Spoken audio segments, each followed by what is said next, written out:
Good evening and welcome to another Sunday Charge Up. Tonight's Sunday Charge Up is proving you mean business.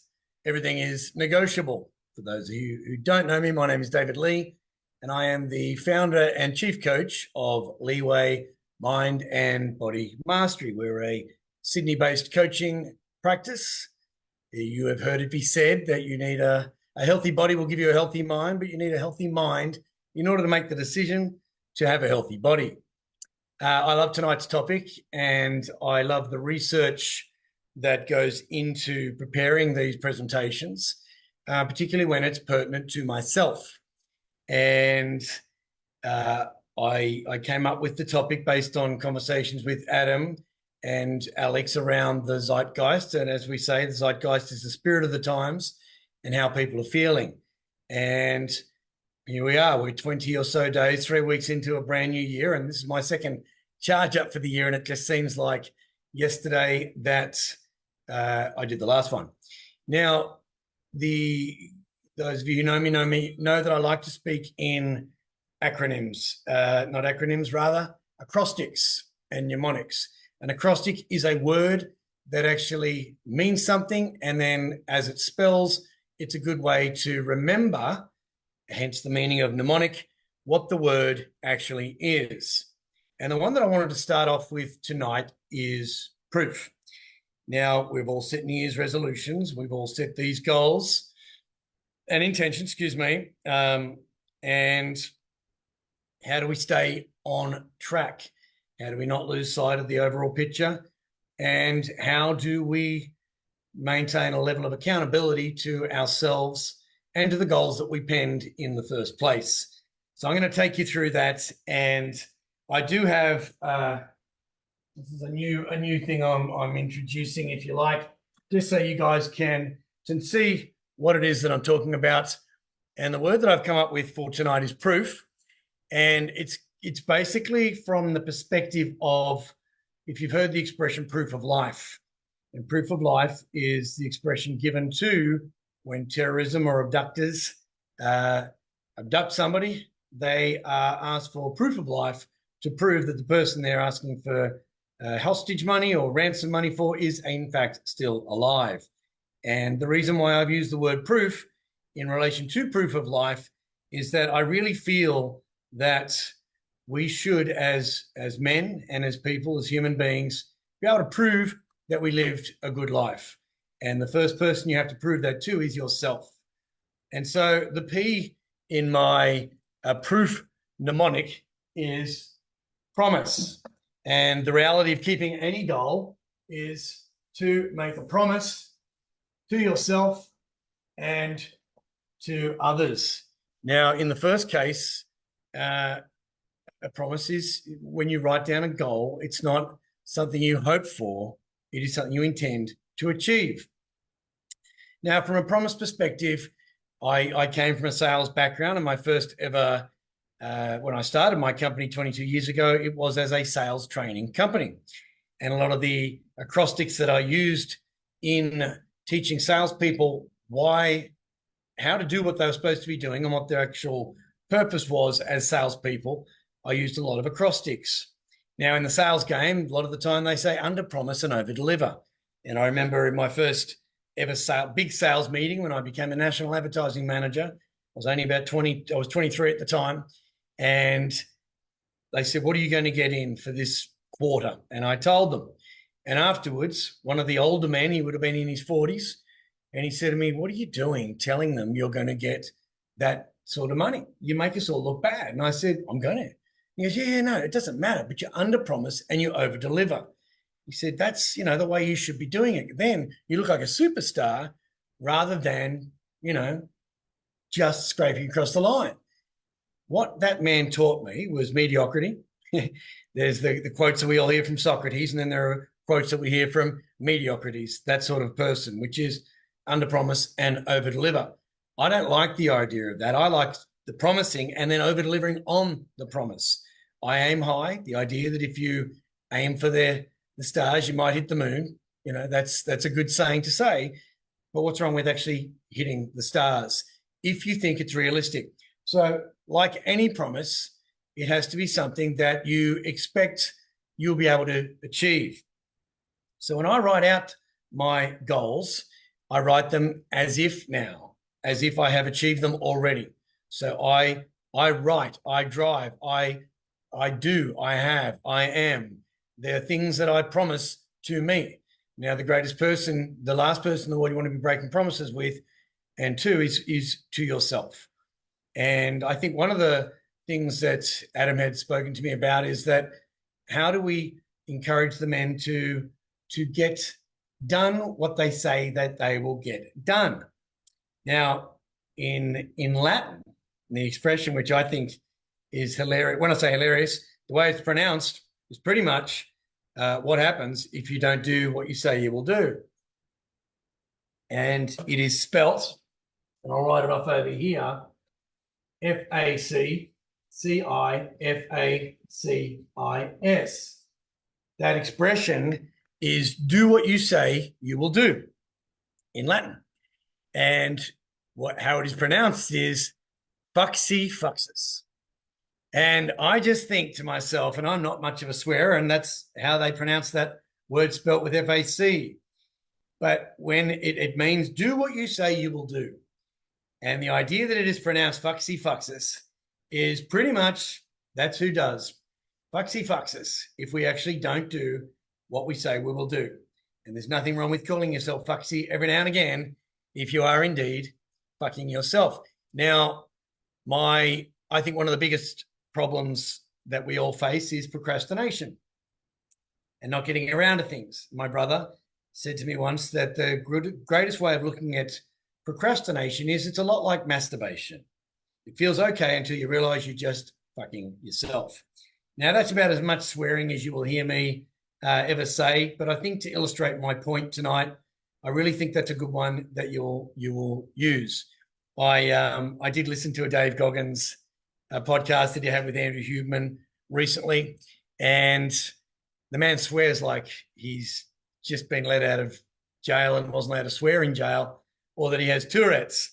And as I listened to this, and it was about a 3.5 hour podcast for those of you who stuck with it, and I noticed that I was swearing.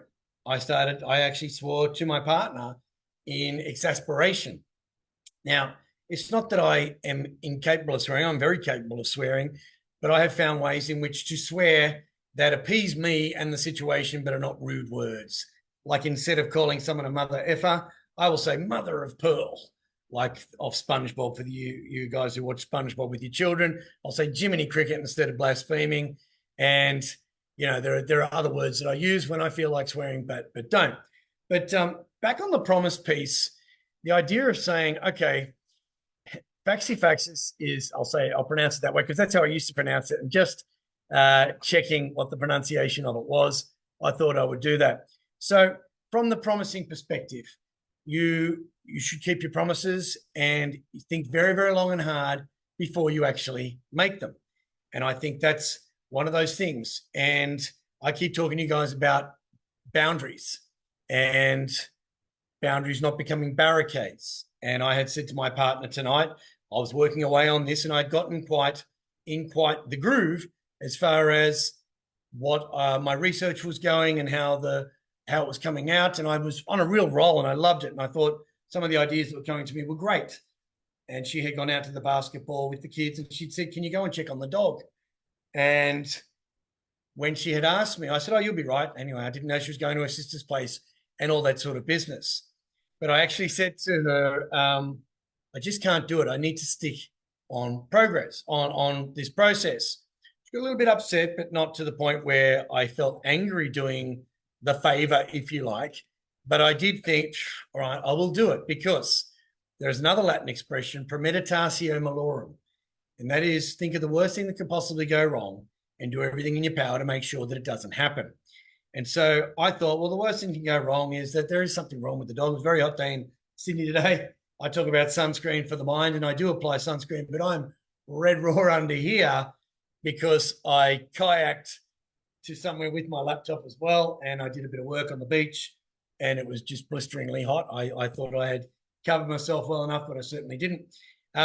Anyway, I will sleep soundly tonight, I hope, if I have another cold shower before I go to bed.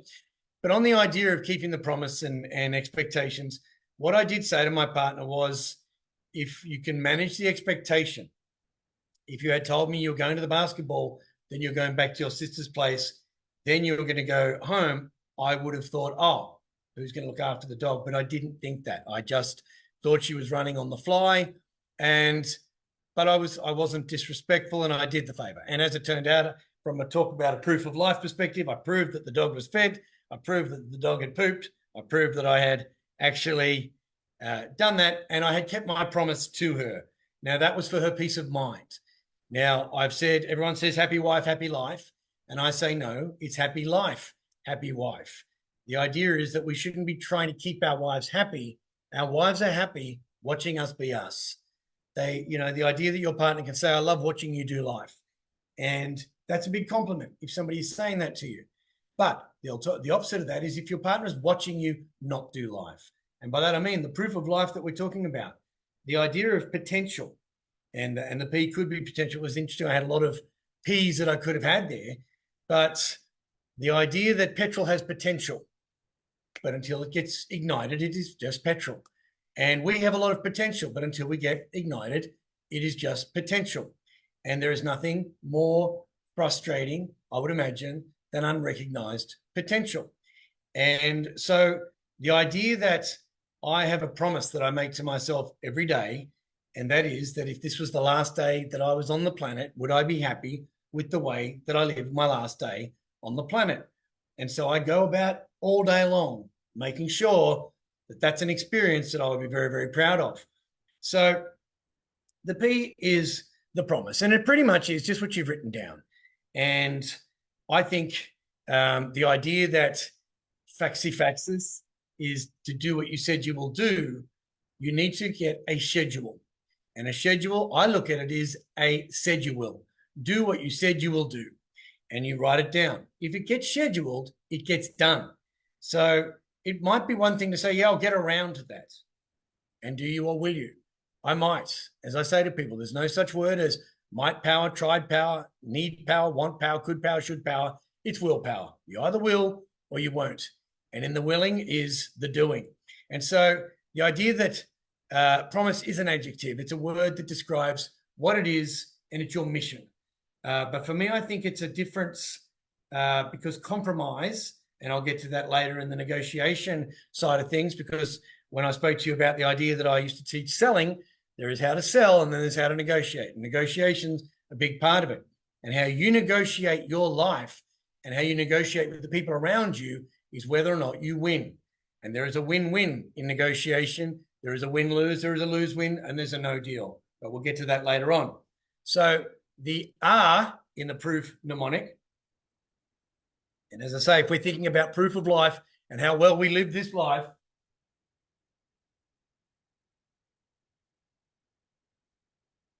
is reminders. So the idea that you might say, okay, I'm going to do this, but why haven't you done it? And my father used to say, it's not that you forgot, it's that you thought so little of it, you didn't think it was worthwhile remembering. And a client said to me the other day, I get really upset because I have a really good business memory. I remember everything at work, but I don't necessarily remember what my wife asks me to do. And I said, I'm a little bit like that as well. And the analogy that I gave is that, and I'll give this analogy here, we are the tip of the iceberg. The 95% of what is seen under the water or unseen under the water, that's our subconscious. Our subconscious is breathing. My subconscious is breathing for me right now, keeping my heart beating, stabilizing my blood sugar levels, my blood pressure, all that sort of business is going subconsciously, happening under the surface. And you can program your subconscious to do things, and that's through routines, which we'll talk about as well. But the idea of setting reminders and thinking, okay, we're thinking about our circle of interest and our circle of concern. Now, when I said to that fellow, well, I'm a little bit like that as well, what I meant by that is my partner may say to me, hey, on Saturday, we're going to do whatever. Now, of a Saturday and a Sunday, I don't even question it. She knows that I do the Sunday charge up every second Sunday. And so we don't necessarily plan anything every second Sunday. But on any other occasion, if I forgot about it, it's not that I thought so little of it. I just know that I give my weekends to my partner because that's my benefit. And I actually want to spend my time with her. She is my greatest distraction and my own personal brand of heroin. Now, it's a good heroin though, and I probably should find another expression for that. But I want to spend all of my time with her when I can. And so I keep my promises to her. But if she said to me, hey, would you be able to pick the kids up on Thursday? I will say, can you send me a calendar invite? If it gets scheduled, it gets done. So if you have made a commitment to yourself that you're going to read this year, and I know that that's a big commitment for a lot of people from a mental perspective, they're going to read however many books. So how do you do that? You have to have a plan. You have to break it down, and you have to have a reminder. So when I talk about mnemonics, the greatest mnemonic I have is my kinetic watch. It reminds me that if it stops, it's because I haven't been using it. If I stop, it's because I haven't been using me. Now, I've felt pretty flat all day long, and I've been trying and doing. I don't know how many times I've jumped in cold water. I must have got a little bit of heat stroke, I would imagine. But in sparking myself up and doing all these things, it's so that I'm energized and able to do a good job for you fellows tonight. But if it gets scheduled, it gets done. So what I was also saying, because one of the things that Adam had said to me is, the fellows might want to do a workout and then the child wakes up at 5 o'clock in the morning. And I say, okay, I get that. That's parenthood. And it happens to the best of us. That's when I go, if that is going to move, then I can move something around. There is a software program, AI Motion, I think it is, and the artificial intelligence takes over your calendar and works out priorities and schedules things for you. And I saw the ad on Instagram and I looked it up. And what I do is I join these things and then I stop at the checkout. And because I stop at the checkout, I then get an email that not only does it offer to me for a lot cheaper than what I would if I bought it at the checkout, but it gives me a second insight into why I should buy the product. So they upsell and giving me all the features, advantages, and benefits. So that way I get a fair idea of what the product is going to do. And I watched this Motions AI software do what it did. And it said, if your schedule changes, American Voice, we will move this around and we will do that and we will find out what your priorities are. And I thought, that's actually not a bad thing. I can do that manually. I don't need an artificial intelligence to do that. I have my own official intelligence that I will use myself. So when I look, and this is where I think this is interesting as well, when people show me their calendars and they might go, oh, and we talk about overwhelm. Now, what I want for all of you is a life that is fulfilling, not busy. There's a big difference between being busy and being fulfilled. Now, if you were to say to me, what have you got on today? How's it going? I'd go, there it is. That's all I've got on. But if I go month, then all of a sudden it looks a little bit crazy. And people do that. They go, oh, look at this. Look what I've got on this month. All you have is this moment. So remind yourself that all you have is this moment. So if you have said to yourself, okay, this is my promise. This is what I've done. I set the goals. And work out as many ways that you can set reminders. And the idea of reminding yourself of why you actually set the goal in the first place. And we talked about specificity last time. If you say, I want to lose 10 kilos. Okay, how are you going to do that? How do you eat an elephant? One bite at a time. If you eat that elephant, you're not going to lose 10 kilos. Or you go to jail, depending on where you live. Anyway, the idea that you set a reminder and say, okay, baby steps. Here's the thing. I'm getting ahead of myself. It's a journey. You're never going to finish it all. And if you actually look at longevity as the lengthening of your life and how long you can live, then it doesn't come to a day where you go, oh, well, that's that. It's all done. I don't need to. I saw today $150 million on the lotto. Now, they say a lottery is a tax on the illiterate. And I thought to myself, $150 million. Would I still do what I'm still doing if I had $150 million? And I would, because it's a very fulfilling thing that I do. Only yesterday, I send out a quote of the day, and I'll read this out to you. I call it my daily dose quote, but this is the quote that everybody got yesterday. And it was, I'll just see who hasn't. Do not sabotage yourself by unwittingly adopting negative, unproductive attitudes through your association with others. Epictetus. And I had a fellow come back to me and say, wow, that one resonates right now. And I wrote, excellent. It really does make you think where you are giving of yourself and to what end. And he said, can you expand on that? I said, well, things like social media or other people's negative comments. And as much as we can put down a bad book, look away from a car crash, or change the channel on TV, with some people, we are in the car with them, knowing that if they're going to crash, but unable to get them to change directions, or they may even be trying to take the steering wheel from you. In other situations, it's like the boiling frog syndrome. And for those of you who don't know, the boiling frog syndrome is a metaphor or a hypothesis around the idea. If you put a frog in a pot of water and you put it on the stove and you light that stove up, the frog, knowing its safety is within water, even though it's an amphibian, it will stay within the water and it'll slowly boil to death. It feels safer in the boiling pot than if it jumped out, because it only knows what's going on inside that pot of water. Throw the same frog, because you actually spared its life, and into a pot of boiling water, it'll jump straight out. So when you see a situation for as it is, which people go into things with rose-colored glasses and blinkers and things like that, and then they slowly boil to death or lose their sense of self, and they cannot have that proof of life. Now, this fellow then said to me, and this is what's quite poignant, and when I talk about the zeitgeist, he then said to me, I feel like all the hard work that I put in over the last 6 months has been tested by someone's constant negativity, and can feel some of those old feelings coming back of worthlessness, loneliness, and what's the point?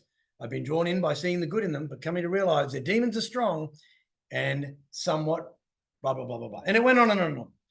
And then he said, any chance of a session this morning? Now,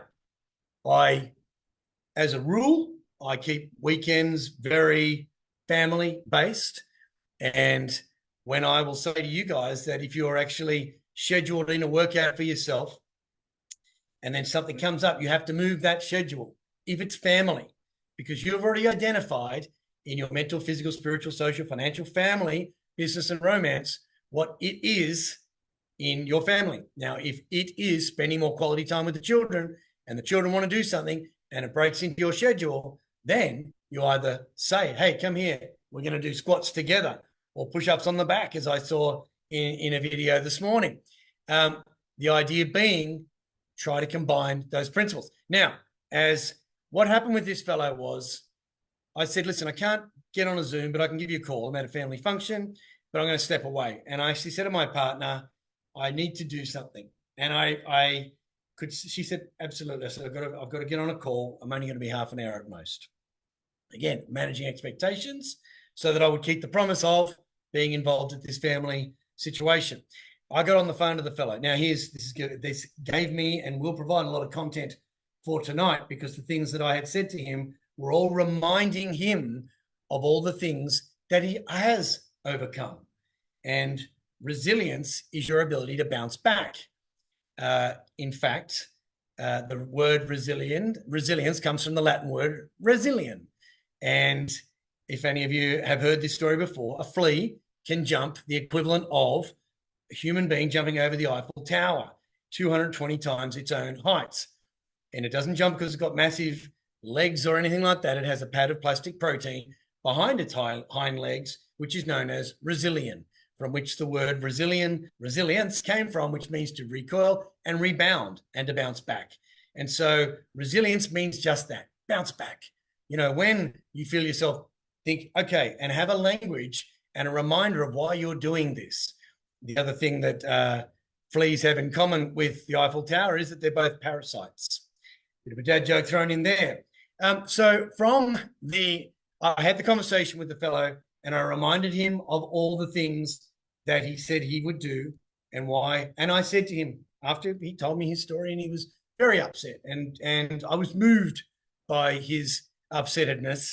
And what is interesting is that not only did the quote that I had sent say the idea of do not sabotage yourself by unwittingly adopting negative, unproductive attitudes through association with others, whilst this man's attitude, and his attitude was unproductive for him. His attitude was negative for him. Because I have such a resilience, now I say the rebound of that is my resilience, is that I can't be drawn into, I'm not a therapist. I'm not a counselor. I'm a coach. Coaches show, tell, and ask. This session tonight is very much a show and tell, if you like, particularly with the board. But in a coaching session, I would ask empowering questions. By that, I mean, I would say to somebody, what is a more empowering way of saying sorry? Took a boxing class down on the beach yesterday, and all the women kept saying, sorry, sorry. I said, you've never done this before. Why are you saying sorry? What's a more empowering word than sorry? I don't know. I said, don't think about it. You got 3 minutes. The rounds go for 3 minutes. None of them had the answer. They said, tell us. And I said, well, you could say, thanks for being patient. Thanks for understanding that I don't actually know this. But we get in the habit of doing things because they've just become a habit. So on the idea of this fellow, when I reminded him of all the things that he had done, but I did say to him after about 25 minutes, I said to him, mate, now I can tell you without a doubt that you're not journaling. He said, no, I'm not. And I said, I can tell you without a doubt that you're not exercising. He said, no, not at all. So let's go mental, physical, spiritual, social, financial, family, business, and romance. And that's exactly what I took this fellow through. So he's not journaling. No mental check-in with himself, no mental unburdening of his brain. Now, I know that because for the time that he ranted, I'm thinking, I'm not a therapist. I'm not here to stop a man crying. You know, I appreciate that if somebody's so distraught that they're brought to tears, that's very moving for me. And this fellow was so distraught. But I also asked him these questions so that he would have to answer them and see where he was. So mentally, he wasn't journaling. Physically, he wasn't exercising. Socially, when was the last time you caught up with any of your mates? I haven't. How have you done? I haven't. Somebody said to me the other day that, you know, when I asked them how they rated themselves, because as you guys know, anyone who I sent a template to for finding you're phenomenal, and I offered that, david@leeway.com.au. Anyone who wants the template and a free hours coaching, I provided it through the week, and I'm happy to do it again through the oncoming weeks if you haven't gotten around to that. But everybody who did, I sent them the template and I had an hour with them. But one of the things that I ask you is, out of 10, between 1 and 10, where 7 isn't an option, how do you score yourself in each of the 8, what I call the 8 Masters of Mastery? There's a big difference between 8 and 6, and everybody says 7, but 7's not an option because 7's just, okay, I'm okay with that. And that's how we become complacent. And that's how we lose track of what it is we made a promise to ourselves about to have proof of life because we haven't reminded ourselves to do that. Now, this one fellow, when I got to social, he said, I don't know, I really struggle about this. They say, you know, you should be able to count your friends on one hand. And I've only got one real friend. I used to be able to count them on one hand. But, you know, this guy did that, and this guy did that, and this guy did that, and this guy did that. And I said, well, here's an interesting thing. You can count them on one hand. There was your friends that you had. This one did that. This one did that. This one did that. This one did that. The one friend you've got, that's all you need. Tell the others to get stuffed and get on with the rest of your life. That's what you need to do. That's right. Okay. But socially, this guy wasn't doing it. Spiritually, this guy was born or raised a Catholic. And I said to him, hey, are you still praying? He said, no, not even doing that. The saying goes, God helps those who help themselves. I pray daily, and I set my goals out. And, you know, obviously at this level of the game, I'm pretty, but there's no reason why I can't always reinvent the wheel. And just today, with this same big fat black magic marker, I wrote on the glass of my sauna all of the goals that I didn't achieve last year. Now, when I say I didn't achieve, I didn't finish them. And I didn't finish them because the way I set my goals is they're not designed to be finished. If it's an achievement, then I've got to level up. What's the next thing? You know, like, I mean, I'm never going to be a 2% body fat person. I don't want to be. But I have gone from 18 to 16 to 14 to 12, and I'm going for 10. I can do that. Then 8 was probably where I would draw the line, and it wouldn't be for a long period of time. It might be for the 3 months of summer.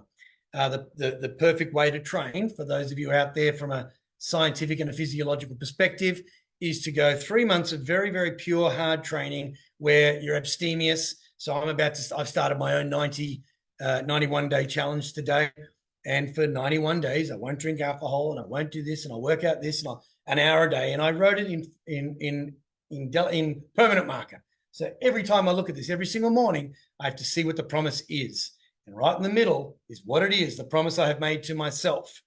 I moved the photos of my father to be more around the house. There's one that I can see there. There's one that I can see there. There's one because on my father's deathbed, he died in his sleep. I made him a promise. And my password during that, this is 2 years ago, was Dad promised 2021, so that I would remember that I had I'd made a promise to my father. Now, so here's the thing about reminders, and I'm pretty sure, I haven't closed that loop. So mental, physical, spiritual, social, family. Well, no, because my children came home and they were a little bit down, and so I let them go on the machines. It's like, no, that's not what a responsible person keeping a promise to themselves who wanted to put family first, wanted to have a better relationship with their sons would do. That is farming out your problems. When I say farming out your problems, I've had 2 new clients this year who've asked me to look after their sons for them. One, because the father's moved away to the Gold Coast and left a son behind to run the business. And another, because I had actually seen his son before he went to uni and now back again. And the remit for both of them is growth mindset. So these fathers want their sons to adopt a growth mindset. I had said to my partner, I talk in sailing terms a lot. Leeway actually is the little bit of course you're allowed off course as you're sailing. Leeward is the word for bringing your boat, your yacht or your boat back on track. And that's my job, is to help people go a little bit off track, get back on track. But leadership, you are the leader of your ship, the good ship, whoever you are. And so when you think about leadership, think about it from that perspective. You're leading the ship of your family. You're the captain of the ship. Doesn't necessarily mean you'll always go where you want to go, but that's about adjusting the sails and letting, things giving a bit of leeway, so to speak. So we'd said this with a fellow family. He's farming it out to the kids and letting them watch the screens. I said, if the kids come in down in the dumps, what would you do? Coaching the guy. He said, well, if I felt down, I'd probably go and exercise. I said, you can still run. He goes, hurt my ankle. That's why you stopped exercising. Do you have access to a rowing machine? Well, yeah, down at the gym. I said, well, not many of us have a rowing machine. I do. I have a water rower, and the idea of it is that I can row. You go into any gym, the only piece of cardio equipment that is never hogged, there's 2 rowing machines in most gyms I go to. They're both empty. And you just row 2 kilometers, there's your warm-up, and off you go. So family-wise, he hadn't done that. Business-wise, he said money was whatever, because he'd taken his eye off the prize. He'd been focusing on this woman, hence she'd kind of set him off on he felt that she was friend-zoning him or ghosting him. And I actually said to him, I think you suffer more in imagination than you do in reality. He also did something that I wanted to bring up tonight, because I wonder how many of us do. And that was, my partner said, you shouldn't take a sip of water during midstream of a conversation, but quite often I do it because I'm trying to remember where I am. I'm thinking of the point to extend upon it. But in this case, I've almost forgotten the point. But the idea of getting down to the gym, doing the rowing, getting it all up, is that you actually fired yourself up. And anything that you do, you actually just have to start it. And then that's where momentum goes. Today, as I was kayaking, as I started off, it was very difficult. Then after a while, it's like, what happened there? Oh, I got momentum. That's why it's easy. Everything's hard at the start. So from a business perspective, he had taken his eyes off the business because he was so focused on this woman. From a romance perspective, what he was doing wrong was turning up as Eeyore. He was, I'm not, and that's what I say, a happy life, happy wife. A woman doesn't want to see you glum and being Eeyore and negative and pessimistic and saying all these things that is not really fun to be around. They say a bore is someone who, when you ask them how they're going, they actually tell you. Now, as I say, I instead of saying busy, everyone says they're busy. I say things that are going to make me think about what it is. I'm ducking and weaving. I'm living the dream. I'm moving and shaking. I'm doing things that are positive, that are actually energetic, that people go, hey, well, that's, how you going? I'm better than good. The point of that is that person's, what? I've never been better. And it's something that I notice with the naysayers. And the idea is they're the negative people that you stay away from. The hecklers yesterday, after the boxing class, I did a boot camp and there was about 30 people. And there was 3 hecklers, as there always are. And I called them out. And that's great. But at the end, when I offered everybody a free template to set their goals for this year, the people who were heckling and laughing were the ones who are extremely overweight, extremely unfit, and extremely negative. And it's almost, as a man thinketh, there he becomes, is a book, but it's also a philosophy. Emotion is energy in motion. And as a negative emotion turns into negative behavior, a positive emotion turns into positive emotions. So from that perspective, the idea of saying, right, business, just get back on track. Work all the time you work. My book, Is Your Boss Making You Sick? I spoke to a doctor who I mentioned in the book today, and he said to me, I read your book and it's somewhat misleading, that title. And I said, how so? And he said, well, it turns out that quite often it's the person who's making themselves sick. And I said, that's exactly right. That's the point. The closing paragraph of my book is, no man is free who is not master of himself. You are your own boss. The idea that you can point at a boss and blame him, that's reactivity. People who live in a world of blame, it's everybody else's fault. If you didn't do your workouts because the child woke you up at 5 o'clock this morning, that is no excuse. I often say, not as an excuse, but by way of explanation. And it's just a clever way of me making an excuse.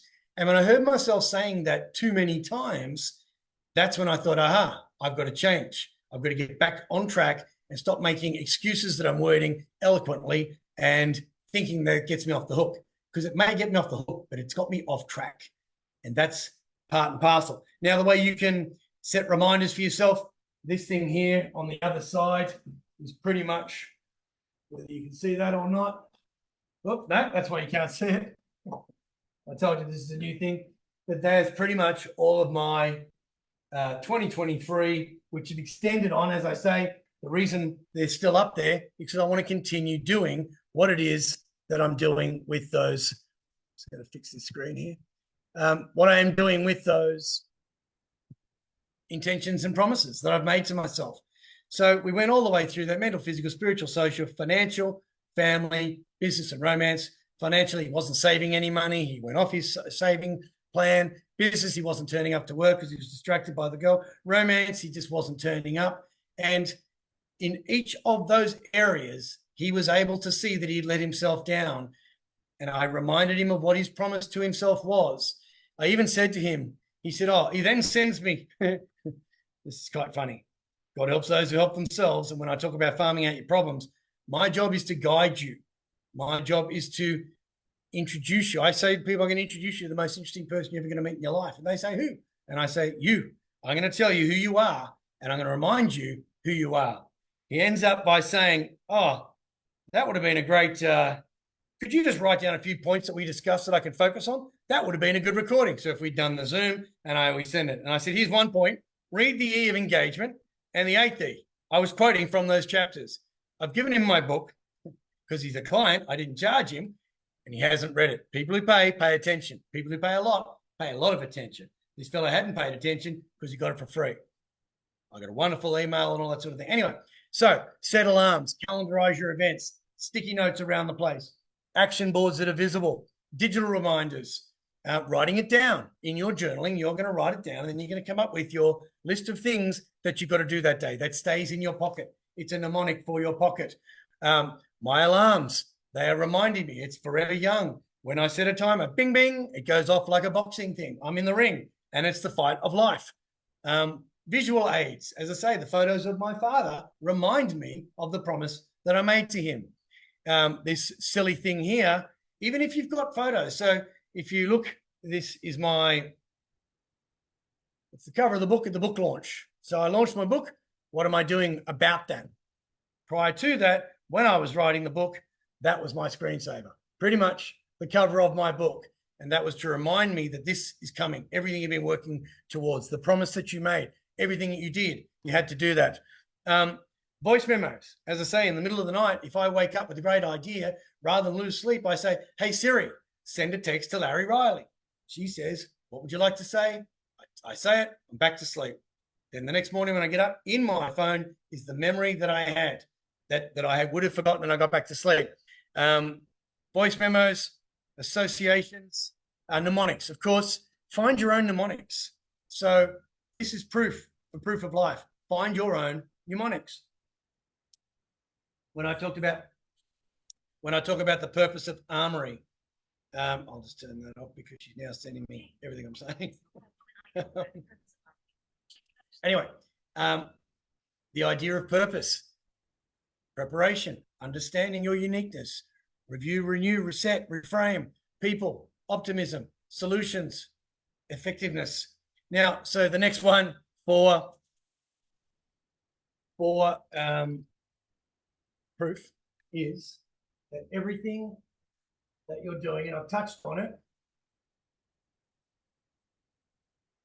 is ongoing. It's ongoing. It doesn't stop. You have to have that little by little, a little becomes a lot. Break it down. If you wanted to save $50,000 by a certain amount, what does that break down to? How much do you have to at least have not spent or saved a day?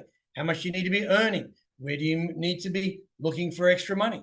I had a client sit with me last Friday, and I train her on a Monday. I'll train her tomorrow morning.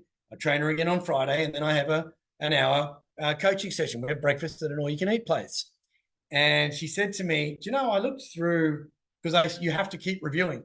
She said, I looked through my goals that I set and we set. And remember when you asked me how much money did I want to have additionally by the end of the year? And she said, yes. And I said, write it down. And as she went to write it down, I said, be careful what you ask for because you're going to get it. So aim big, just be realistic. And so she aimed bigger and she said, you know, this stuff really works.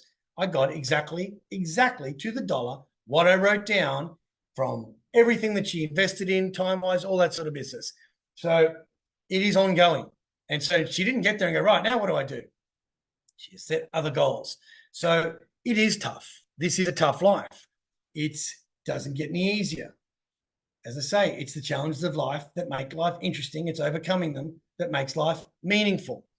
So the idea of having an ongoing commitment to what it is just knowing that it doesn't end and you have to be consistent.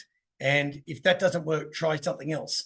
There is another mnemonic, if you like, CANEI, CANEI, constant and never-ending improvement. And if you always think, what's a better way of doing this? What's a better way of doing this? What's a better way of doing this? You will always find. I mean, I send you guys out morning and evening routines. You have to have a routine because what are routines? They're ongoing. Excellence is what we repeatedly do. Your morning routine ensures your day isn't routine because it takes away a lot of the thinking that you should have already thought of.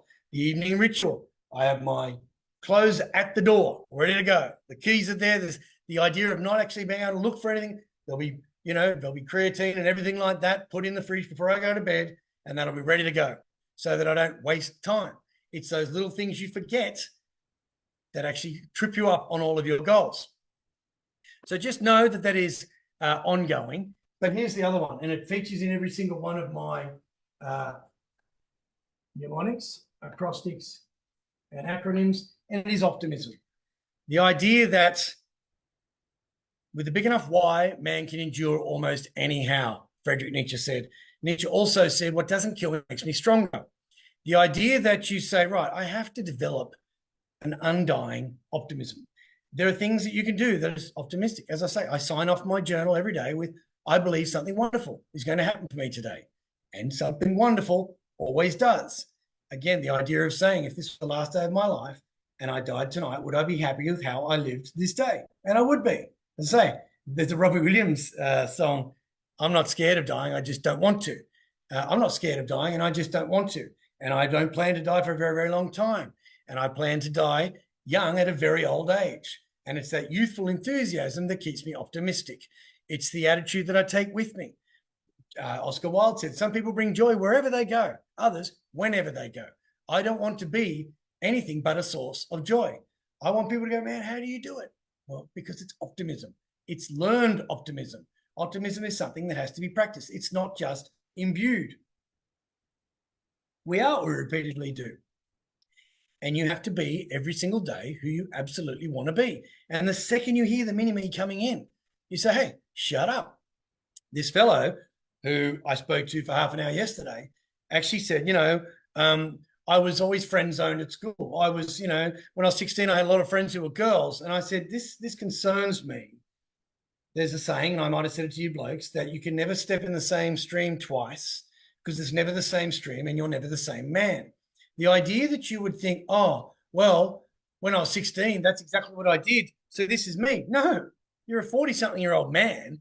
Why would you be thinking that things that are happening in your life, you're viewing them from the same mind that somebody in this who's 16 would have? When we talk about set and setting, it's mindset and the setting that you're in. So the setting of school with all of its rules and teaching you how to think and stay within the lines and all this sort of business, that's the setting, creating your mindset. The greatest gift I was given was I had a real, not a disdain, but I kind of bucked authority. I loved Arnold Schwarzenegger's break the rules, don't break the law. When I get to a shopping center and there's a silly thing across the downward steps, okay, that's stopping me from walking. Why aren't you allowing me to walk? If I could walk, I would anyway, but you've got a silly little thing there and there's 30 people outside the lift. And I just said to a bunch of people on Saturday or Friday, I think it was, break the rules, don't break the law. There's nothing illegal about walking down the travelator. And I walked down the travelator and everybody did. A lot of people say the lifts are as many as I saw. But the point of it is these things are set in place to actually coerce us into a way of thinking. And it's like I talk about the elephant when an elephant is born, they tie the rope around the elephant's leg and that elephant believes. It's a limiting belief. So the beliefs that you should be questioning the beliefs that you have that were given to you or even inherited in your DNA. It has been proven that behaviors and beliefs can be inherited. If you're a child of parents who fled a war-torn country, then there's every likelihood that their fear will be passed on to you. Another ways of being optimistic is consuming positive media.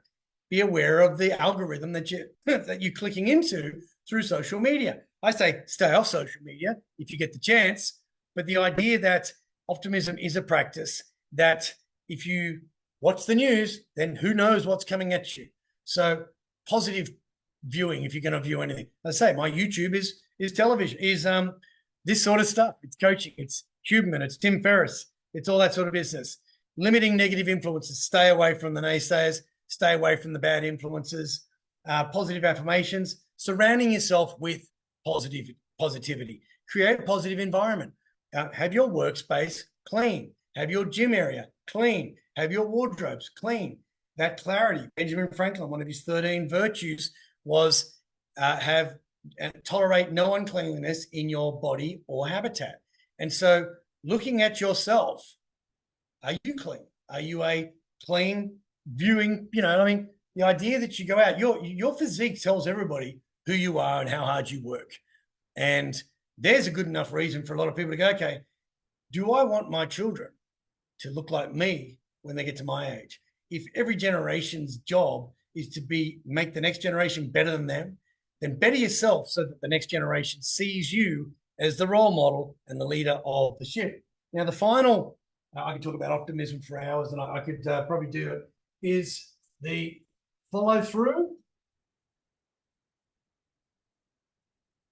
and the follow up. Now, all of this means nothing if you don't follow through. Even in sales, what I would say to people is, if you don't follow up with the customer, you've literally been a highly paid conversationalist, unless you're on commission only. And the idea of following through, so saying, okay, what is the things that I can do to close the loop on this? So again, the reason I go and do a 10-minute warm-up and the reason I have a rower here is at least I can do 10 minutes. And so I'll get on the row for 10 minutes. Never do I stop after the 10 minutes and go, beauty. I think, oh, it's a pair of dumbbells there. Might do some flies, or there's a pair of whatever. And I'll do whatever I do because I've already started. I've warmed myself up. Now, similarly, when you start yourself up, journaling is warming up your mind. And so you want to have a positive mental attitude and positivity and resilience, warm up with journaling. warm up with a cold shower, as interesting as that sounds. But it's the warm up. It's the things that you do. Following through, starting small, little by little, a little becomes a lot. Friday night, I went for a walk with my partner. Now, I had trained with my fittest client the other day, and we did my favorite style of workout, which is 50 of each. And what it was 10 bent over rows, 10 deadlifts, 10 cleans, 10 front squats, 10 presses. And we just did 10 till we done 50 each. And then on the final round, you do that 4 times. And on the final round, you literally bend over row, deadlift, curl, squat, press. You do it 10 times, absolutely gasses you. I had done that. And then later on in the week, I did a legs workout. And I thought to myself, I wonder why people only do legs once a week. I've done them twice a week. This is very good. On Friday, we walked down to Clontarf, and then we had to walk back up. Now, I've got the backpack with the weights in it, because that, to me, again, if longevity is your design and desire, then find every opportunity to exercise. If your child did wake up at 5 o'clock that morning, then walk around the office, stand up all day. But I carry in my backpack at any one stage at least 15 kilos. And I will walk to as often as I can to as many places as I can. On Friday night, walking down, watching the sunset, and then coming back up, it was like, whoa. But I looked at the one step in front of me. All you have is that one step in front of you. The idea of looking at a day and a week tomorrow, when you sit down, don't look at your week, because it's going to be a week, and so's next week, and so's next week. But it's going to be a day. And the idea that I have carpe punctum, which means seize the moment, is because carpe diem is seize the day and gives you all day to seize the day, in which case people put it off. And as I say, if your dream is desire, realistic, end time, action steps are making it happen. The action steps are what makes it happen. If you don't do the AM in the AM, you will not do them at all. So if you're waiting in the afternoon to do your workout, get up earlier, go to bed earlier. If your child woke up, you can live. You're towing the line. But follow up promptly. Follow up on yourself. The man who puts the finishing touches on each day is never short of time, Seneca says. So when you journal and you say, hey, I exercised yesterday, I did this, I did that, and you tick, tick, tick. Now, what I will have in my sauna is chung, chung, chung, and I'll be marking off. And if that's not done, I'll circle it. And I'll be able to rub that off, because this one's just a whiteboard marker, but it's the follow through. It's the follow up. Network regularly. Now, here's the thing. You guys have a cohort and people are members of things, but do they actually? I look back, and I was a member of a gym, and I never stayed around afterwards because I had a sauna. I didn't even stay around to stretch. I'd leave and I'd get home and I'd have a sauna and I'd stretch in the sauna. And I was very much a one-man band. I very much am still to this day, but one of my big things for this year is networking. Your network is your net worth. Now, that could be financial, mental, spiritual, all those other things. Think about the mental benefits you get from meeting people. Think about the spiritual benefits you get with a random act of kindness. I don't know how many little acts of kindness I did this afternoon. People were in the backyard, and I just did them because it makes me feel good. Doing something for an old lady, helping someone there, that's a nice thing. The Jerry Seinfeld, I'm a good man. It's a nice thing to be able to do if you're doing what it is you say you will do. Celebrate the wins. You have to, when this fellow was telling me, I feel all the hard work has just gone to pot. Well, the idea of a rut is just you've gone off the road. When they say he's off the rails, that bloke, get back on the rails. Just say, okay, I think it was the Cosy example that I gave when we'd gone off track and somebody said, we're adding the extra miles. Yes, we are, but we can still go. We're still heading where we're going. And, how long have we got to go? 2 hours. Well, we've already walked 4. That's pretty cool. Let's keep going. So the idea of the follow through and the follow up is just making sure that you keep your promises. The last thing that I will talk about, because I know that the time is getting on, and it was around negotiation. Everything is negotiable. And what I mean by that is negotiation for mine was all about trading variables. In everything that I set, I would say, okay, what's the top, middle, and bottom? Top is I'd love to be able to get this from this deal. Middle is I'd be happy with it. Bottom is I cannot go below. Walk away. And so there are some people who say, hey, will you do this? Will you do that? I was selling a barbecue once, and a fellow said, does it come with a gas cylinder and a cover? And I said, no, it does not. He said, okay. And I was advertising it for $500. He said, I'll give you $200. I said, it doesn't come with 2 tickets to Paris either. It's $500. You can't bring anything into the negotiation that wasn't in the negotiation. So when you're having conversations with your partner and even with yourself, the idea of a trial close. So you go, right, trial close. As in, will I be able to do this? So, okay, what's the day looking? What if I put myself on trial today? Will I be proven innocent as far as proving that I said I would do what I did? I didn't lie to myself. I could not be accused of perjury because I did everything I said I would do. That's where you're looking at the trial close. So you go, okay, just trial them. Okay, have I done this? If you don't ask, the answer is always no. And you have to ask yourself the question, did I live up to? And this isn't, okay, I know that there's weekly tabs and things like that, but it's a daily account of yourself. It's an hourly account of yourself. As I say, the AM, did I do what I said I would do? The rebound. So this here is, okay, even when your partner says, hey, will you take the dishes? And you say, okay, I will, but will you do this for me? Quite often we complain about the fact that, like, oh, he doesn't do this and he doesn't do that. We talk about the love languages and all that sort of thing. There's nothing wrong with negotiating on your own love language. So, the idea of you scratch my back, I'll scratch yours. Quid pro quo. The idea of quid pro quo is favors for favors. It's where I talk about reciprocity. But the rebound close. So when you're in a relationship, when you're in a conversation with somebody and they're asking you, will you do this? You say, okay, if you do that, well, I'll do that. Kids are the masters of it. When your child says, oh, Dad, can I have 10 more minutes on Nintendo? You say, if I give you 10 more minutes, then you have to do this. Will you do that? And if the child says yes, then they have to do it. And if they don't, you go, well, that's going to cost you the next Nintendo time you ask is going to be no. And that's that.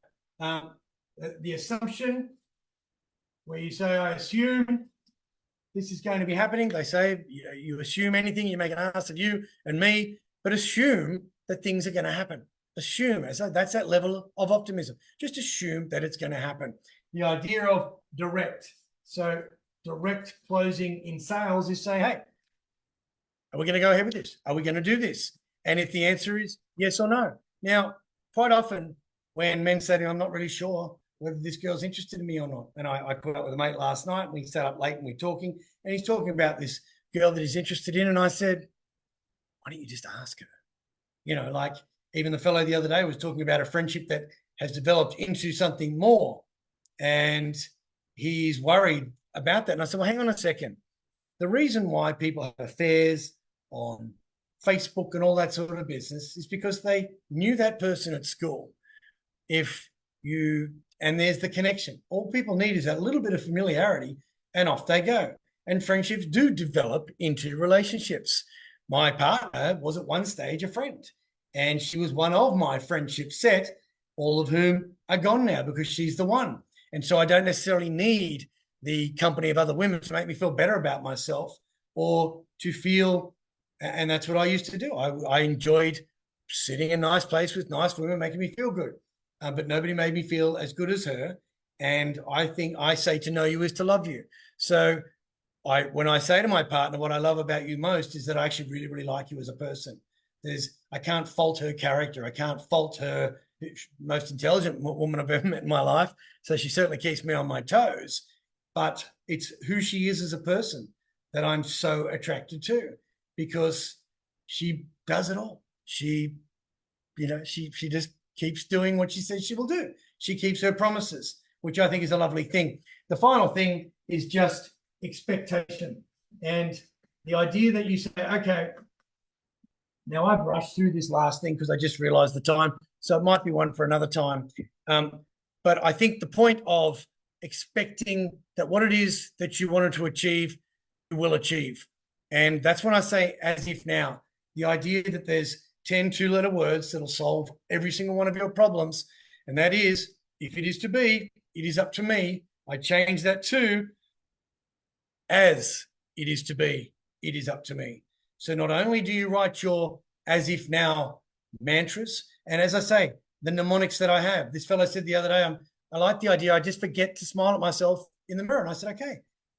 Guess what I wrote on my mirror in my bathroom that I could see myself from my shower? Smile at yourself for 60 seconds.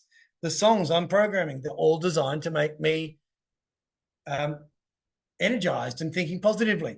On Saturday, when I do the boot camp, I stand there barefooted because I'm connecting to the planet, grounding, I'm earthing. I want to be down to earth. I want to feel grounded while I'm doing this so that I don't get arrogant. And I don't like the boot camping. Go on, get down there, drop and give me 20. It's not my style. And I think being grounded brings me a little bit more down to earth.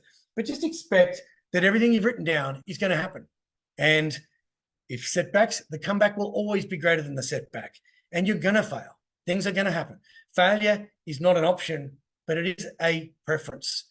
And we talk about the choices that we make. And somebody said, oh, I choose here. I say the difference between happiness and unhappiness is choice. But I've actually upgraded that to preference. The difference between happiness and unhappiness is preference. You are preferring to be unhappy over preferring to be happy.